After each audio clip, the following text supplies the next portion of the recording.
DW network 9 کے تمام سامعین اور ناظرین کو میرا خلوص بھرا سلام۔ آج کی اس ویڈیو میں ہم بات کریں گے مختلف مذاہب میں دنیا کا پہلا انسان کس کو مانا جاتا ہے۔ ویڈیو میں آخر تک بنے رہے اور اگر چینل کو سبسکرائب نہیں کیے ہیں تو سبسکرائب کریں اور بیل آئیکن کو بھی پریس کر دیں۔ ارے ناظرین، ویسے تو دنیا میں مختلف مذاہب کے لوگ موجود ہیں اور ان کے نظریہ بھی سب سے الگ الگ ہیں۔ ارے ناظرین، سب سے پہلے ہم بات کرتے ہیں ہندو مذہب کے بارے میں۔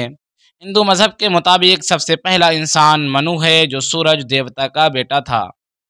ہندوؤں کے مطابق منو کی جو نشانی بیان کی جاتی ہے وہ دراصل آدم علیہ السلام اور نوح علیہ السلام کی نشانیوں سے ملتی جلتی ہے، جس کی ایک مثال یہ ہے کہ منو کے ساتھ عظیم سیلاب گزرا تھا۔ اسی اعتبار سے ہندو دھرم کے ماننے والے انسان کو منوسیہ کہتے ہیں۔ ہمارے لسٹ میں دوسرا مذہب یونانیوں کا ہے۔ یونانیوں کے عقیدے کے مطابق انسانوں کا جد امجد پرومیتھس اور ایتھنا دیوی ہے، جس نے انسانوں کو بنایا ہے۔ مصر میں انسانوں کو کوئی الگ مخلوق ہی نہیں مانا جاتا ہے، بلکہ یہ بھی حیوان کے ہی طرح ایک حیوان ہے، جس کو دیوتاؤں نے دیوتاؤں اور بادشاہوں کی خدمت کے لیے بنایا ہے۔ ہمارے لسٹ میں تیسرے نمبر پر چین کا مذہب ہے۔ چین کا عقیدہ سب سے جدا ہے۔ چینی کے مطابق ابتدا میں جب کچھ نہ تھا تو ایک دیوی تھی جو پیلا سگید یونانیوں کے مادر کائنات پانیوں پر اڑتی تھی۔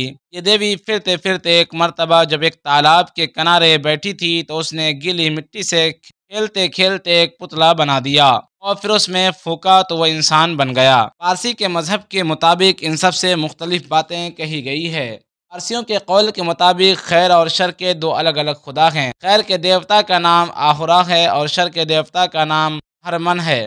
پارسیوں کے مطابق تمام اچھی اور خیر پہنچانے والی مخلوقات آہور ہے نے پیدا کیا ہے، اور برے انسان، برے حیوان اور بری زمینیں ہرمن نے بنایا ہے۔ ایرانیوں کے عقیدے کے مطابق اس کے یہاں یون گیٹ ہے اور اس کا ایک بیٹا ہے یما، جو زندگی بچانے والا ہے۔ اسرائیلیت اور مسلمان کے نزدیک سب سے پہلا انسان آدم علیہ السلام ہے، لیکن پیدائش کے طریقے میں اسرائیلیت کا نظریہ مسلمانوں سے الگ ہے اور ان کا نظریہ کفریانہ نظریہ ہے۔ آج کے لیے بس اتنا ہی، پھر ملتے ہیں اگلے ویڈیو میں۔ السلام علیکم ورحمۃ اللہ وبرکاتہ۔